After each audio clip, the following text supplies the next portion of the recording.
Hello friends, study with bank के current affair session में आपका स्वागत है। ये current affair SSC, banking, railway, state PCS, CDS, CAPF, NDA और अदर कॉम्पिटिटिव एग्जाम आदि में सहायक होंगे। आज की डेट है 9 नवंबर 2020। तो चलिए आज का करंट अफेयर शुरू करते हैं। आज का पहला प्रश्न है, हाल ही में चावल को पोषण युक्त बनाने और सार्वजनिक वितरण प्रणाली के जरिए इसके वितरण को मजबूत करने हेतु केंद्र प्रायोजित पायलट योजना लागू करने के लिए कितने राज्यों की पहचान की गई है? Option A 22, option B 18, option C 15, option D 20। देखिए, चावल को पोषण युक्त बनाने तथा सार्वजनिक वितरण प्रणाली के जरिए इसके वितरण को मजबूत करने हेतु केंद्र प्रायोजित पायलट योजना लागू करने के लिए 15 राज्यों की पहचान की गई है। इस पायलट योजना को 2019 से 2020 से प्रारंभ किया गया। 2019-20 से प्रारंभ होकर 3 साल की अवधि के लिए मंजूरी दे दी गई है। किसी खाद्यान्न को पोषण युक्त बनाने के लिए उसमें सावधानी से आवश्यक सूक्ष्म पोषक तत्वों अर्थात विटामिन और खनिज तत्वों की मात्रा में वृद्धि हो जाती है। इसका उद्देश्य आपूर्ति किए जाने वाले खाद्यान्न की पोषण गुणवत्ता में सुधार करना तथा न्यूनतम जोखिम के साथ उपभोक्ता को स्वास्थ्य लाभ प्रदान करना। यही पोषण युक्त चावल का एक डेफिनेशन है जो आप समझ सकते हैं। ठीक है, चावल में आवश्यक सूक्ष्म पोषक तत्व की मात्रा की वृद्धि करना और चावल की पोषक गुणवत्ता में सुधार करने की जो है ये एक विधि होती है।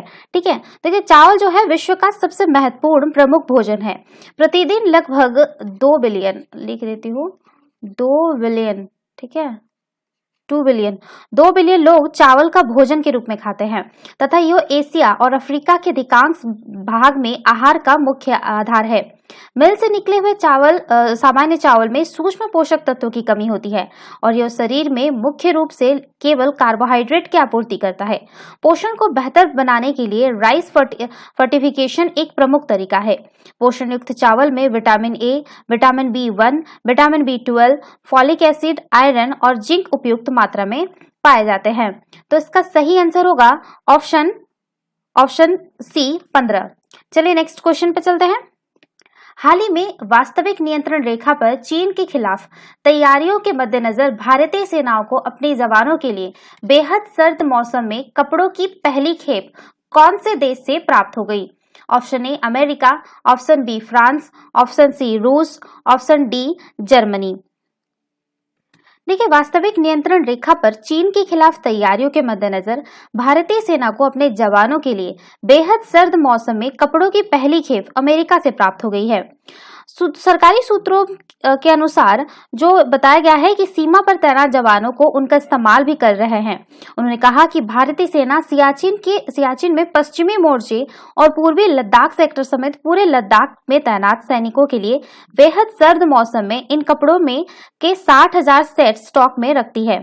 इस साल करीब 30,000 सेट्स की अतिरिक्त जरूरत थी क्योंकि चीन की पीपल्स लिबरेशन आर्मी के आक्रामक रुख के मद्देनजर क्षेत्र में करीब 90,000 जवान तैनात है। बेहद सर्द मौसम में इन कपड़ों की आपातकालीन खरीद से लद्दाख सेक्टर में भारतीय सेना के जवानों को बेहद सर्द मौसम में भी मुस्तैद रहने में मदद मिलेगी। भारतीय पक्ष ने LAC पर 2 अतिरिक्त डिविजनल तैनात किए हैं। इनमें से एक मैदानी इलाकों में है और एक पर्वतीय डिवीजन में है, जिन्हें कई वर्षों से ऊंचाई वाले इलाकों में ऑपरेशन का प्रशिक्षण प्रदान किया जा रहा है। मालूम हो कि भारत को अमेरिका से कई तरह के उपकरण प्राप्त हो रहे हैं, जिनमें विशेष बलों के लिए असॉल्ट राइफल और थल सेना के लिए सिंग्स और असॉल्ट राइफल शामिल हैं। तो इसका सही आंसर होगा ऑप्शन ए अमेरिका। चलिए नेक्स्ट क्वेश्चन पे चलते हैं। हाल ही में जामिया मिलिया इस्लामिया और यूनिवर्सिटी ऑफ मियामी के द्वारा किए गए अध्ययन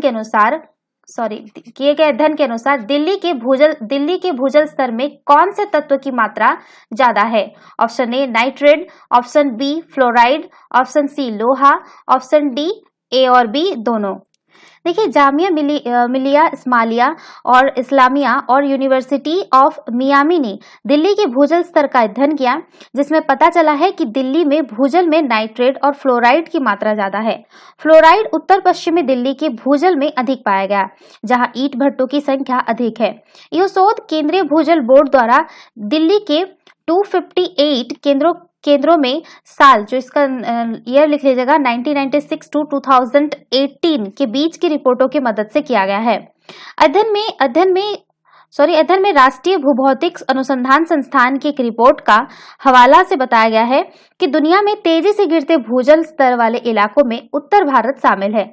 इसमें दिल्ली की स्थिति चिंताजनक है। यहाँ औसत अनुमान में 70% अधिक तेजी से भूजल का दोहन हो रहा है। उत्तर पश्चिमी दिल्ली की भूजल में फ्लोराइड की मात्रा बहुत ज्यादा है। इसका मुख्य कारण ईंट भट्टों की उपस्थिति बताई गई। अध्ययनों में नाइट्रेट की मात्रा 251 केंद्रों पर बहुत अधिक मिली। उत्तरी दिल्ली, नई दिल्ली और दक्षिणी दिल्ली में बीते 7-8 वर्षों में नाइट्रेट की मात्रा औसत 50 mg प्रति लीटर से अधिक पाई गई है। तो इसका सही आंसर होगा ऑप्शन डी, ए और बी दोनों। चलिए नेक्स्ट क्वेश्चन पर चलते हैं।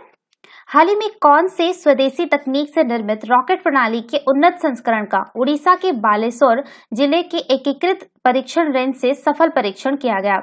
Option A NISAR, option B NavIC, option C Pinaka, option D IRNSS। देखिए, स्वदेशी तकनीक से निर्मित पिनाका रॉकेट प्रणाली के उन्नत संस्करण का उड़ीसा के बालेश्वर जिले की एकीकृत परीक्षण रेंज से सफल परीक्षेपण किया गया। परीक्षण के लिए तय सभी मानक हासिल कर लिए गए हैं। रक्षा अनुसंधान एवं विकास संगठन की ओर से विकसित पिनाका रॉकेट सिस्टम का उन्नत संस्करण मौजूदा पिनाका MK1 रॉकेट सिस्टम के जगह लेगा। इसमें सफल परीक्षेपण के साथ भारत ने अब तक 2 महीनों में कम से कम 11, ध्यान रखिएगा, आपको कुछ पता होगा लास्ट के करंट अफेयर में भी बहुत सारे ऐसे हैं कि उड़ीसा में कभी आपका श्रीहरिकोटा बोल रहे हैं, आपका पोखरण में बहुत सारे जगहों पे है, अभी परीक्षेपण कर रहा है। ठीक है, ये ध्यान रखिएगा, जगह और जो जिस रॉकेट प्रणाली का या फिर कोई मिसाइल का लॉन्च कर रहा है वो आप ध्यान रखिएगा। ठीक है, तो देखिए जो बताया गया है कि परीक्षेपण में जो है 6 रॉकेट की एक सीरीज में लॉन्च किया गया है जो तय लक्ष्य भेदने में शामिल है। तो इसका सही आंसर होगा ऑप्शन सी पिनाका। चलिए नेक्स्ट क्वेश्चन पे चलते हैं। हाल ही में chief of defence staff Bipin Rawat की अध्यक्षता वाला डिपार्टमेंट ऑफ मिलिट्री अफेयर निम्न में से कौन से प्रस्ताव को अंतिम रूप देगा? ऑप्शन ए रक्षा उपकरणों की खरीद के लिए, ऑप्शन बी सीमा पर बढ़ते तनाव के लिए, ऑप्शन सी सैन्य अधिकारियों के सेवानिवृत्त होने की उम्र बढ़ाने के लिए, ऑप्शन डी सेना का उच्च स्तरीय अभ्यास के लिए। देखिए, सरकार कर्नल, ब्रिगेडियर और मेजर जनरल रैंक के सैन्य अधिकारियों के सेवानिवृत्त होने की उम्र बढ़ाने पर जल्द फैसला लेगी। साथ ही समय से पूर्व सेवानिवृत्त होने वाले अधिकारियों की पेंशन में कटौती का प्रस्ताव है। Chief of defence staff Bipin Rawat की अध्यक्षता वाला डिपार्टमेंट ऑफ मिलिट्री अफेयर इन प्रस्तावों को अंतिम रूप दे रहा है। जनरल रावत 10 नवंबर के बाद इन 2 बदलावों पर फैसला लेंगे। डीएमए की ओर से 29 अक्टूबर को संबंधित महकमों को जारी चिट्ठी के मुताबिक कर्नल रैंक तक के अधिकारी 57, ध्यान रखिएगा, 57 साल में रिटायर होंगे, जो अभी 54 साल है। ठीक है, अभी 54 साल में सेवानिवृत्त, अभी जो है उनका रिटायरमेंट का 54 है, लेकिन अगर ये उनका जो अध्यक्षता में कमेटी बिठाई गई है, सॉरी अफेयर्स बुलाया गया है, तो अगर ये पास हो जाता है तो ये क्या होगा कि 57 ईयर तक ये जो डिपार्टमेंट आपका कर्नल, ब्रिगेडियर और मेजर जनरल रैंक के जो सैन्य अधिकारी है उनका रिटायरमेंट का 57 साल हो जाएगा। ठीक है, सॉरी मैं ब्रिगेडियर भी बोल दी, इसमें आपका सिर्फ कर्नल का है। ठीक है, ये आपका सिर्फ कर्नल का है। ठीक है, और अगर बात करें आपका ब्रिगेडियर के बारे में, तो ब्रिगेडियर का आपका देखिए इसी तरह जो होता है, ब्रिगेडियर का जो रिटायरमेंट का भी उम्र है वो 56 साल है। ठीक है, लेकिन अगर ये पास हो जाता है तो अभी उनका रिटायरमेंट का 58 साल हो जाएगा। ठीक है, ये आपका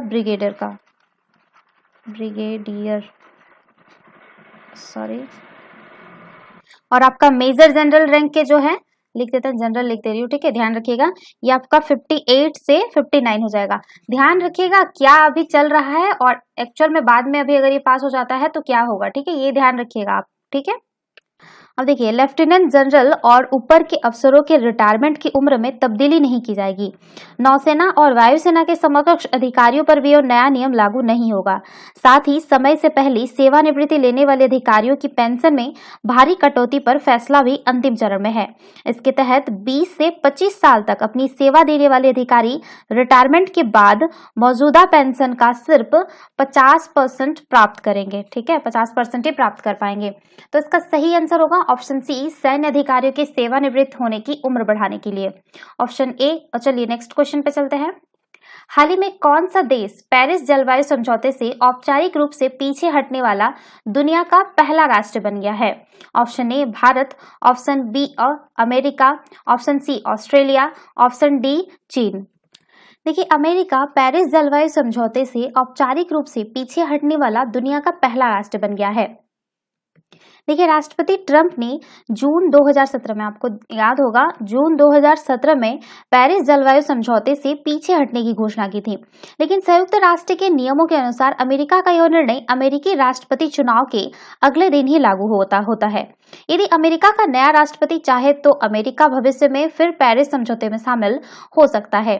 जलवायु परिवर्तन के खतरे के लिए वैश्विक प्रतिक्रिया को मजबूत करने के लिए 2015 में पेरिस समझौते का मसौदा तैयार किया गया था। अब बात करें पेरिस समझौता के बारे में, पेरिस जलवायु समझौता के बारे में, तो दिसंबर 2015 में पेरिस में आयोजित हुए UNFCCC के सम्मेलन COP21 में ऐतिहासिक पेरिस समझौते को अपनाया गया था। 195 देशों ने जलवायु परिवर्तन को मुकाबला करने के लिए कम कार्बन उत्सर्जन और धारणीय विकास की दिशा में निवेश करने पर सहमति व्यक्त की थी। पहली बार पेरिस समझौता के अंतर्गत जलवायु परिवर्तन की दिशा में सभी राष्ट्रों को उनकी ऐतिहासिक, वर्तमान और भविष्य की जिम्मेदारियों के आधार पर एक साथ लाया गया। गौरतलब है कि इससे पहले 1997 के क्योटो प्रोटोकॉल ने केवल कुछ विकसित देशों के लिए उत्सर्जन में कटौती के लक्ष्य निर्धारित किए, लेकिन अमेरिका ने हाथ खींच लिए और अन्य लोग इसका पालन करने में विफल रहे थे। पेरिस समझौते के अगर लक्ष्य के बारे में बात करें तो पेरिस समझौता का केंद्रीय उद्देश्य इस सदी में वैश्विक तापमान में वृद्धि को पूर्व औद्योगिक स्तर से 2 डिग्री सेल्सियस, ध्यान रखिएगा, 2 डिग्री सेल्सियस से ऊपर से रखकर जलवायु परिवर्तन के खतरे के लिए वैश्विक प्रतिक्रिया को मजबूत करना है। ये कब का? पूर्व औद्योगिक, ठीक है, पूर्व औद्योगिक, जब ब्रिटेन में औद्योगिकरण स्टार्ट हुआ था उससे पहले का जो टेम्परेचर था उससे 2 डिग्री सेल्सियस कम, ठीक है, वो इस स्तर पर पेरिस जलवायु समझौते को ले जाना, पेरिस समझौता का ले जाना मुख्य उद्देश्य है, ठीक है, जलवायु को। तो इसका सही आंसर होगा ऑप्शन बी अमेरिका। चलिए नेक्स्ट क्वेश्चन पे चलते हैं। हाल ही में रूस और कौन से देश के बीच द्रुजवा 5 नामक युद्धवास की शुरुआत हुई है? Option A Bharat, option B Sri Lanka, option C Bangladesh, option D Pakistan.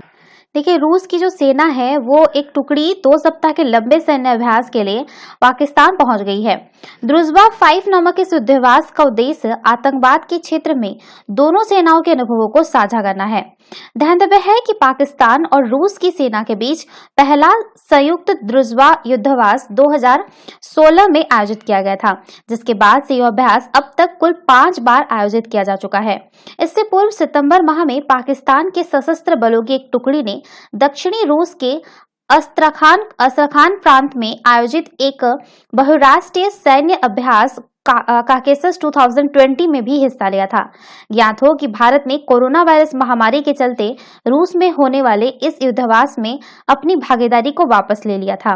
Bharat और रूस के बीच भी इंद्र नाम से एक युद्धवास का आयोजन किया जाता है, जिसकी शुरुआत आपको पता होगा 2003 से हुई थी, ठीक है, इंद्र लिख देती हूँ, इंद्र युद्धवास की, ये रूस के साथ होता है, रूस प्लस आपका भारत, ओके। चलिए, तो इसका सही आंसर होगा ऑप्शन डी पाकिस्तान। चलिए नेक्स्ट क्वेश्चन पे चलते हैं। हाल ही में तंजानिया के राष्ट्रपति के रूप में किसने पदभार संभाला है? Option A John Pombe Magufuli, option B Jakaya Kikwete, option C Benjamin Mkapa, option D Ali Hassan Mwinyi. देखिए, हाल ही में जॉन पोम्बे मागुफुली ने तंजानिया के राष्ट्रपति के रूप में पुनः पदभार संभाला है। जॉन पोम्बे मागुफुली का जन्म जो है वो 29 अक्टूबर 1959 को तंजानिया के किसान परिवार में हुआ था। तंजानिया हिंद महासागर के तट पर स्थित पूर्वी अफ्रीका का एक देश है। इसकी औपचारिक राजधानी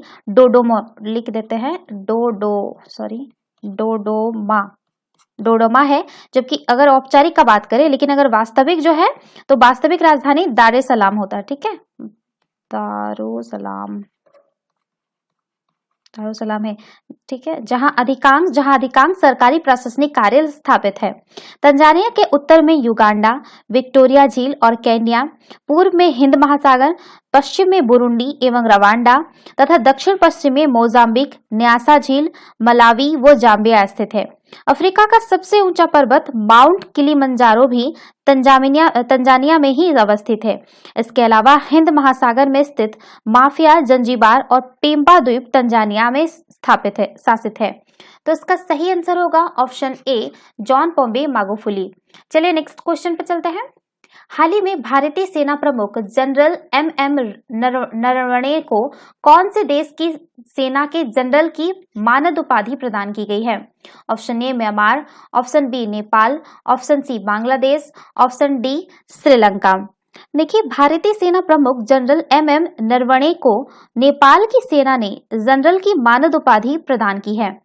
जनरल एम नरवणे को यह सम्मान काठमांडू के राष्ट्रपति के आधिकारिक निवास शीतल निवास में आयोजित एक विशेष समारोह में नेपाल के राष्ट्रपति विद्या देवी भंडारी द्वारा प्रदान किया गया। इस अवसर पर उन्हें तलवार और सूची पत्र प्रदान किया गया। इससे पूर्व नेपाल सेना के प्रमुख जनरल पूर्णचंद्र थापा को राष्ट्रपति रामनाथ कोविंद ने नई दिल्ली में आयोजित एक समारोह में इसी प्रकार की मानद उपाधि से सम्मानित किया था। ज्ञात हो कि दोनों देशों के बीच सेना अध्यक्ष को मानद उपाधि प्रदान करने की यह परंपरा 7 दशकों से भी अधिक पुरानी है। Commander in chief general KM. Cariappa पहले भारतीय सेना प्रमुख थे जिन्हें वर्ष 1950 में इस उपाधि से अलंकृत किया गया था। लिख दे रही हूं आपको, ठीक है। Commander general KM.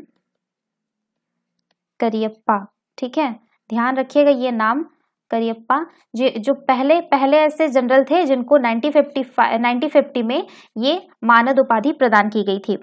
चलिए, तो इसका सही आंसर होगा ऑप्शन बी नेपाल। चलिए नेक्स्ट क्वेश्चन पे चलते हैं। हाल ही में भारत में इजराइल के राजदूत ने कौन से राज्य में Indo Israel centre for excellence for vegetable products cultivation की आधारशिला रखी है? Option A Gujarat, option B Andhra Pradesh, option C Assam, option D Jammu Kashmir. देखिए, असम के मुख्यमंत्री सर्बानंद सोनोवाल और भारत के इजराइल के राजदूत ने असम के कामरूप जिले के खेतरी में Indo Israel centre of excellence for vegetables products cultivation की आधारशिला रखी है।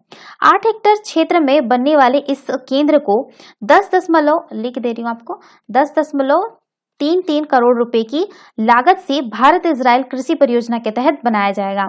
इसमें एक हाईटेक ग्रीन हाउस, स्वचालित सिंचाई प्रणाली और कीटरोधी हाउस जैसी सुविधाएं उपलब्ध होगी। साथ ही इस केंद्र में राज्य के किसानों को प्रशिक्षण भी प्रदान किया जाएगा। तो इसका सही आंसर होगा ऑप्शन सी असम। तो ये थे आज के करंट अफेयर। वीडियो पसंद आए तो लाइक, शेयर और कमेंट करना ना भूले। साथ ही साथ चैनल को सब्सक्राइब करना ना भूले। Thanks for watching. Have a nice day. Take care.